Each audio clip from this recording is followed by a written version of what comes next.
25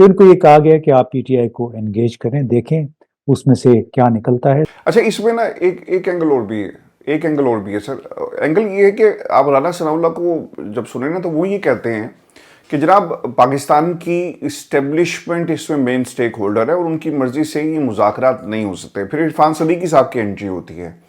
عرفان صدیقی صاحب اس سے بالکل الٹ بات کر رہے ہیں. وہ کہتے ہیں جی کہ مجھے نہیں پتا کہ ان کی اس میں آشرواد ہے یا نہیں ہے, لیکن حکومت انگیج ہو گئی ہے. پھر اسی طرح تحریک مسلم لیگ نون کے اندر آپ کو نا ایک ڈیفرنٹ اوپینین ملے گا. ایک بندے کی بات دوسرے سے جو ہے وہ بالکل وہ اپوزٹ بات کر رہا ہے. پاکستان کی اسٹیبلشمنٹ کے بغیر یہ مذاکرات جو ہیں وہ کبھی بھی اپنے انجام تک نہیں پہنچیں گے, کیونکہ اگر آپ نے جیسا آپ نے بھی کہا کہ ریلیف دینا ہوتا یا اس کی کامیابی ہوتی تو آپ سزا کیوں سناتے. ادھر سے خان صاحب یہ کہتے ہیں کہ 9 مئی کے اوپر آپ جوڈیشل کمیشن بنائیں. سر یہی ایجنڈا نمبر 1 ہے, اس کے اندر جو مطالبہ نمبر 1 ہے وہ یہ ہے. تو ادھر سے تو سزا سنا دی گئی. تو سر یہ ڈیلنگ ٹیکٹکس انگیج کرنے سے کیا حاصل ہوگا؟ وقت ضائع 2 مہینے 3 مہینے, چونکہ عمران خان نے تو کہہ دیا علی امین گنڈا پر کو کہ بھئی آپ ڈیڈ لائن رکھیں. ہاں دیکھیں عرفان 2-3 مہینے کا وقت میرا خیال ہے کسی کے پاس نہیں ہے. سب کو 20 جنوری کا انتظار ہے, اور جو کچھ ٹویٹس وغیرہ ہم دیکھ رہے ہیں واشنگٹن سے رچرڈ گرنیل کی طرف سے, تو اس سے تو ایک بات بڑی واضح ہو رہی ہے کہ جو ہمارے پاکستانی امریکن ڈاکٹرز ہیں, انجینئرز ہیں, پروفیشنلز ہیں, انہوں نے اس حوالے سے بڑی محنت کی ہے. ٹرمپ کی ٹیم کو باقاعدہ انہوں نے فیڈ کیا ہے, اور جتنے جو ٹویٹس آئے ہیں میں سمجھتا ہوں یہ ڈونلڈ ٹرمپ کی باقاعدہ پالیسی کا حصہ بن کے ہمیں سننے کو ملیں گے. اب پاکستان کے حوالے سے ڈونلڈ ٹرمپ کی پالیسی کیا بنتی ہے, عمران خان کے حوالے سے وہ کیا کہتے ہیں, ہمیں بہت جلد پتہ چل جائے گا. لیکن یہ ذہن میں ہمیں رکھنا چاہیے کہ ڈونلڈ ٹرمپ بطور ڈونلڈ ٹرمپ کرے یہ کام یا بطور امریکہ کے صدر کے کرے, بات ایک ہی ہے. کیونکہ اصل مسئلہ ہوگا کہ اس کی سگنلنگ, اس کے سگنل کہاں کہاں جائیں گے. اس کے سگنل ہر طرف جائیں گے, جی ایچ کیو بھی جائیں گے, وزیر اعظم ہاؤس بھی جائیں گے, آئی ایم ایف بھی جائیں گے, لندن بھی پہنچیں گے وہ سگنل. لہٰذا جو حکومت نے یہ دوغلی پالیسی اختیار کر رکھی ہے, آپ خواجہ آصف میرے خیال لندن میں ہیں, تو انہوں نے بھی یہی کہا کہ جب تک 9 مئی کے مجرموں کو یا ملزموں کو سزا نہیں دی جاتی اس وقت تک انصاف نہیں ہوگا, اور یہ سلسلہ بڑا جلد ہونا چاہیے. رانا ثناء اللہ نے یہ ضرور کہا کہ ہمیں بہرحال پی ٹی آئی جو ہے سب سے بڑی جماعت ہے, اس کے ساتھ ہمیں بات کرنی پڑے گی. اور ظاہر ہے جو انہوں نے صحیح بات کی کہ اسٹیبلشمنٹ کے اشارے کے بغیر پی ٹی آئی کے ساتھ آپ کوئی بالکل اسی طرح آپ اس کے ساتھ کوئی معاہدہ سمجھوتا نہیں کر سکتے جس طرح ہمارے افغانستان انڈیا کے معاملے میں آپ اسٹیبلشمنٹ کو بائی پاس کر کے نہیں جا سکتے. آپ کو سر کیا لگتا ہے کہ قومی حکومت درمیان کا راستہ ہوگا؟ کیونکہ جب آپ پی ٹی آئی کے لوگوں سے بات کرتے ہیں تو وہ یہ کہتے ہیں کہ خان صاحب اپنے مطالبات سے پیچھے نہیں ہٹیں گے, جوڈیشل کمیشن بننا نہیں, کوئی کمیشن بھی اگر بن جاتا ہے تو سر اس کی کوئی قانونی حیثیت نہیں ہے. تو تحریک انصاف کیا اچیو کرے گی اگر مطالبات نہیں ہوتے, اور حکومت کیا اچیو کرے گی؟ They are looking for a قومی حکومت, یا پھر اس سے پہلے کہ گھنٹی بجے ہم لوگوں کو انگیج کریں اور ایک پیغام تو جائے گا نا کہ بھئی ہم نے بات چیز جو وہ شروع کر دی ہے پاکستان تحریک انصاف سے. دیکھیں پاکستان سے باہر بیٹھے ہوئے وہ لوگ جو پاکستان کو بہت اچھا جانتے ہیں کوئی بے وقوف نہیں ہے, اس کی ریورسل وہ چاہتے ہیں. وہ چاہتے ہیں تمام قیدی رہا ہوں, وہ چاہتے ہیں ان کے خلاف جتنے مقدمے جو بنائے گئے ہیں, اور غالب اکثریت ان مقدموں کی بوگس ہے.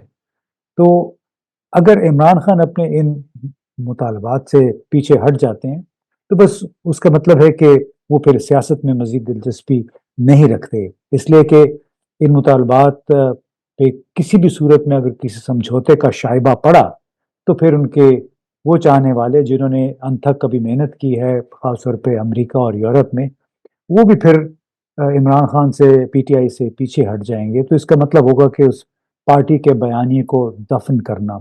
موجودہ حالات میں آئی ڈونٹ نو, تو بڑے مضبوط, انتہائی مضبوط اعصاب کے مالک ہیں عمران خان, اور اتنی آسانی سے وہ اس معاملے پہ گیو ان کرنے والے نہیں ہیں. گیو ان کرنا ہے تو وہ تو جو اختیار میں ہوتا ہے, جس کے ہاتھ میں بندوق ہے, جس کے ہاتھ میں اقتدار کی تلوار ہے, سمجھوتا تو تھوڑا بہت اس نے کرنا ہے, پہلا قدم اس نے اٹھانا ہے. اور اس معاملے میں ہماری جو پی ڈی ایم حکومت ہے یا ان کے ساتھ جو اسٹیبلشمنٹ کے لوگ ہیں انہوں نے پہلا قدم اٹھانا ہے. اس کے بغیر تو میرا خیال ہے کہ مجھے کچھ نظر نہیں آ رہا جب تک کہ کہیں باہر سے کوئی فون کال نہ آ جائے. اچھا یہ سر ایک بڑی امپورٹنٹ اسٹیٹمنٹ آئی روہت کھنہ نے کہا کہ ویڈیو پیغام میں. اچھا پہلے ہوتا تھا کہ اگر ٹویٹ بھی آ گئی نا تو پھر سمجھے کہ گیم از آن. یہی ہم سن رہے تھے ڈونلڈ ٹرمپ کی جیت کے فوری بعد کے وہ کریں گے. اب یہ وہ لوگ ہیں جو ان کی کابینہ کے لوگ ہیں. روہت کھنہ یہ کہتے ہیں ایک ویڈیو پیغام میں کہ میں رچرڈ گرینل کی بات سے اتفاق کرتا ہوں اور دوسرا میں چاہتا ہوں کہ عمران خان کو رہا کیا جائے اور پاکستان میں الیکشن کروائے جائیں. اور پھر اس کے بعد ایک اور صحافی نے, چونکہ ایک پروپیگنڈا یہ بھی ہو رہا تھا کہ شاید رچرڈ گرینل کا ٹویٹر اکاؤنٹ نہیں ہے, تو اس پہ لوگوں نے پھر ٹویٹ کر کے پوچھا, بعض لوگوں نے تو انہیں خط بھی لکھا ہے, ای میلز بھی کیے ہیں کہ بھائی جان یہ آپ ہی کیا ہے. انہوں نے کہا جناب بڑا ڈم کوشچن میں ہی ہوں, اور اس کے اوپر وہ اپنی ایکسپلینیشن بھی دیتے ہوئے نظر آ رہے ہیں. سر آپ کو کیا لگتا ہے ڈونلڈ ٹرمپ یہ جو سگنلنگ ہو رہی ہے, پیغامات آ رہے ہیں اور اب تو الیکشن کی بات کر رہے ہیں, جو ڈونلڈ ٹرمپ ایڈمنسٹریشن ہے کیا وہ شہباز ایڈمنسٹریشن کے ساتھ کام نہیں کرنا چاہتی؟ کیونکہ انہیں پتا کہ یار یہ تو جنہوں نے لا کر بٹھایا یا تو پھر جی ایچ کیو سے ڈائریکٹ بات کر لی جائے. اور یہ بھی ایک پیغام ہے شہباز حکومت کے لیے. یہ تو تانا دیتے تھے نا کہ عمران خان کو فون نہیں آتا. میرا خیال ہے کہ ان کو فون آئے گا, لیکن فون آئے گا کہ اسے نیچے اتارو. بالکل ایسے ہی ہے. دیکھیے بہت واضح پیغام ڈونلڈ ٹرمپ نے اپنے 10 نکاتی پالیسی بیان میں دیا ہے تو پاکستان امریکہ سے متعلق, جس میں اس نے کہا کہ ہم امریکہ میں قانون کی عملداری کو بحال کریں گے, امریکی شہریوں کے بنیادی جمہوری حقوق کے تحفظ کو یقینی بنائیں گے, ڈیپ سٹیٹ یعنی جو اسٹیبلشمنٹ ہے وہاں کی اس کو ہم نے ریفارم کرنا ہے کیونکہ اس نے بڑے لوگوں کی زندگیاں برباد کی ہیں. اب یہ 3-4 اس میں نکات تھے, بڑے واضح نکات ہیں. اگر آپ اس پہ جائیں تو پھر مجھے تو کوئی وجہ سمجھ نہیں آتی کہ ڈونلڈ ٹرمپ کیوں پاکستان کے حوالے سے کوئی دو ٹوک پالیسی کا اعلان نہیں کریں گے. تو کچھ دن رہ گئے, 2-3 ہفتے رہ گئے, اس میں میرا خیال ہے, مجھے تو بڑی امید ہے کہ ایک براڈ پالیسی کا اعلان ضرور ہوگا. ایک آدھ فون یا 1-2 اور ٹویٹ اس طرح کے, اگر جس دن ڈونلڈ ٹرمپ کی طرف سے ٹویٹ آ گیا تو اس کو پھر آپ خطرے کی حقیقی گھنٹی سمجھے گا یہاں کے حکمرانوں کے لیے, کیونکہ جو ان کا ابھی روہت کھنہ اور جو مارکو روبیو اور اس کے ساتھ رچرڈ گرینل, ان کے جو اگر ٹویٹس کا خلاصہ دیکھ لیں تو ان کا یہ کہنا ہے کہ الیکشن چوری کرنے یا الیکشن میں مینیپولیشن ہونے قابل قبول نہیں ہے, اور جہاں جہاں نمائندہ حکومت ہے انہیں ہمیں سپورٹ کرنا ہے. ان کے سامنے ایک مثال بھی ہے, میرا خیال ہے اس پہ ہم اپنی بات ختم بھی کر سکتے ہیں. میرے پاس 2 سوال ہو گئے, بھی ختم نہیں کرنا ہے. ان کے سامنے ایک مثال بھی ہے کہ ستمبر 2023 میں امریکی حکومت نے بنگلہ دیش کے الیکشن کمیشن پہ پابندیاں لگائی تھیں, کیونکہ آپ کو معلوم ہے جنوری 2023 میں بڑے وسیع پیمانے پہ وہاں پہ دھاندلی ہوئی تھی. پھر ستمبر میں جا کے انہوں نے پابندی لگائی. ساتھ میں انہوں نے یہ بھی کہا کہ اس پروسیس میں الیکشن کمیشن کے علاوہ جو جو لوگ ملوث ہیں, لا انفورسمنٹ ایجنسی کا اس نے ذکر کیا, انہوں نے عدلیہ کا ذکر کیا, انہوں نے بیوروکریسی کا ذکر کیا, کہ وہ لوگ بھی ان پابندیوں سے نہیں بچ سکیں گے. تو ان کے پاس پہلے ہی ایک مثال موجود ہے کہ انہوں نے جنوبی ایشیا کے ایک بڑے ملک پہ یہ پابندیاں لگائی ہیں, تو پاکستان تو کیوں نہیں لگا سکتے, خاص طور پہ جب ہر چیز اتنی ڈاکیومنٹڈ ہے کہ کتنا بڑا فراڈ ہوا 8-9 فروری 2024 کو پاکستان میں.